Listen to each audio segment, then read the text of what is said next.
मथुरा से इस वक्त की सबसे बड़ी खबर, जहां रिश्तों को शर्मसार करने वाले एक दरिंदे को अदालत ने सुनाई है मौत की सजा। जी हां, फरह क्षेत्र में अपनी ही रिश्ते की बहन को जिंदा जलाने वाले दोषी को जिला जज की अदालत ने फांसी की सजा सुनाई है। यह रूह कंपा देने वाली घटना 11 मार्च 2025 की है, जब हरियाणा के पलवल का रहने वाला आरोपी उमेश मथुरा के फरह क्षेत्र के एक गांव में महिला का भेष बनाकर अपनी रिश्ते की बहन के घर पहुंचा।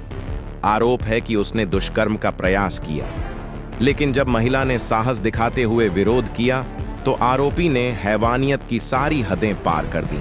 उसने महिला पर ज्वलनशील पदार्थ डालकर उसे जिंदा आग के हवाले कर दिया। चीखों से गूंज उठा पूरा इलाका। परिजन दौड़े, लेकिन तब तक बहुत देर हो चुकी थी। गंभीर रूप से झुलसी महिला को अस्पताल ले जाया गया, जहां उसने इलाज के दौरान दम तोड़ दिया। इस जघन्य अपराध पर अब आया है बड़ा फैसला। जिला जज विकास कुमार की अदालत ने सभी गवाहों और साक्ष्यों को देखते हुए आरोपी को दोषी ठहराया और इस मामले को रेयरेस्ट ऑफ रेयर मानते हुए उसे फांसी की सजा सुनाई है। साथ ही आरोपी पर 1,30,000 रुपये का जुर्माना भी लगाया गया है। इस केस में जिला शासकीय अधिवक्ता शिवराम सिंह तरकर ने प्रभावी पैरवी की, जिसके चलते अदालत ने कड़ा रुख अपनाया। अदालत ने साफ कहा है कि ऐसे दरिंदों के लिए समाज में कोई जगह नहीं है। यह फैसला न सिर्फ इंसाफ है, बल्कि एक सख्त संदेश भी कि महिलाओं के खिलाफ अपराध करने वालों को बख्शा नहीं जाएगा। आज जो फांसी की सजा सुनाई गई वो जिला जज श्री विकास कुमार जी के द्वारा सुनाई गई है, जो कि थाना फरह से संबंधित मामला है। थाना फरह के अंतर एक गांव कोपड़ता है, तो वहां पर जो उमेश जो मुलजिम था, इसकी बहन भी आई थी, तो वहां पर इसका आना जाना था बहन होने के नाते। तो इन्हीं बातों को लेकर के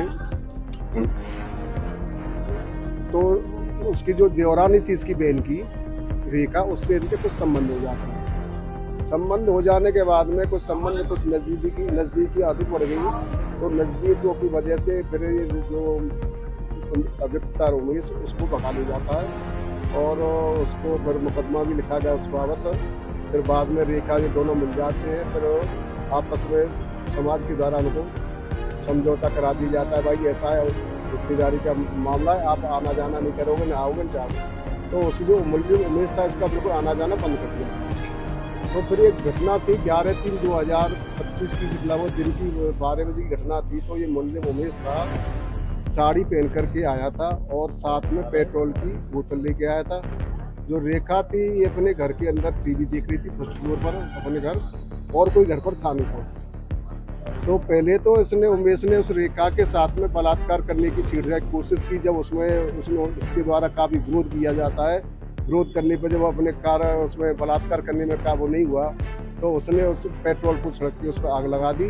आग लगा, जो लाइटर भी साथ में लेकर लाइटर से उसको आग लगा देता है, तो इससे रेखा पूरी तरह से जल जाती है और ये भी जल जाता है। फिर वहाँ से वे भागने की कोशिश करता है, तो उस रूम में से निकल के छत से कूदता है। छत से कूदने से इसके एक पैर टूट जाता है। जब फिर जब शोरगुल होता है तो काफ़ी लोग अड़ोसी पड़ोसी वगैरह आ जाते हैं, और आ जाते तो उसको पकड़ लिया जाता है मुलजिम को, और पुलिस को सूचना दी जाती है। तो 112 नंबर पुलिस को सूचना दी गई, तो पुलिस भी मौके पर आ गई। जब पुलिस मौके पर पहुंचती है तो दोनों मुलजिम को रेखा को इलाज के लिए फरह हॉस्पिटल लेकर के आते हैं। जब दोनों रेखा की स्थिति बहुत गंभीर थी, तो उसकी गंभीरता को देखते हुए उसको फरह से CSC फरह से उसको SNMC आगरा के लिए रेफर कर दिया जाता है। वहाँ पर इलाज चलता है, तो स्थिति काफ़ी गंभीर थी। तो ऐसी स्थिति में डॉक्टर के द्वारा ये सहज का मृत्यु पूर्व बयान करा लिया जाए, तो उसका मृत्यु पूर्व बयान कराएगा। तो मृत्यु पूर्व बयान में भी रेखा के द्वारा बताया, मेरी जेठानी का लड़का उमेश साड़ी पहन करके आया था और बोतल में पेट्रोल लेकर के आया था, उसमें वो आग लगा। फिर उसके बाद में उसके रात को करीब 12-1 बजे उसकी मृत्यु हो जाती है। मृत्यु हो जाने के बाद में फिर विवेचना की गई, तो विवेचना में पूरे तथ्य सही पाए गए, तो उसी आधार पर विवेचक के द्वारा उसमें आरोप पत्र पेश किया जाता है। आरोप पत्र पेश होने के बाद में पत्रावली कमिट होकर के माननीय जिला जज साहब श्री विकास कुमार की कोर्ट में आती है। तो माननीय जिला जज साहब ने उसको पहले पत्रावली को देख करके आरोप विकसित किए गए। उसके बाद में अभियोजन के लिए साक्ष्य का मौका दिया गया। अभियोग हमारे द्वारा इसमें इन टोटल 10 गवाहों को परिचित कराया गया था और जो FSL वगैरह रिपोर्ट थी, DD वगैरह थी, सारी एविडेंस को देखते हुए उसमें माननीय जज साहब ने आज इस मुलजिम उमेश जो हसनपुर पलवल का रहने वाला है, इसको मृत्यु दंडादेश व 1,30,000 के अर्थदंड से दंडित किया गया। मुलजिम का कोई पहले आपराधिक इतिहास रहा है? हाँ, मुलजिम पहले भी 2016 में इसने एक अपराध किया था और तो वहीं पर पलवल में ही तो एक मधु नाम की महिला थी, उससे संबंध थे। उसके पति जब श्याम को इस बात की जानकारी होती है कि इसके अवैध संबंध है तो उन्होंने ही इससे कहा कि भाई इस तरह का अपराध को नहीं करें, पर ये नहीं माना तो उसने उस मधु से मिलकर के मधु के पति श्याम की उसके प्राइवेट पार्ट को काट करके हत्या कर दी।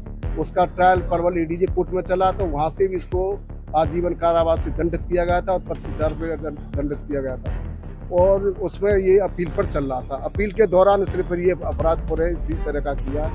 तो इन सब चीज़ों को देखते हुए माननीय जिला जज साहब के द्वारा इसको ये दंडित किया। कोई विशेष टिप्पणी आदेश में की गई हो न्यायालय द्वारा? विशेष टिप्पणी ये था, मेन चीज जो इसका था FSL की रिपोर्ट थी जो घटना को साबित करती थी और इसका जो मृत्यु पूर्व बयान था वो सबसे इम्पोर्टेंट है।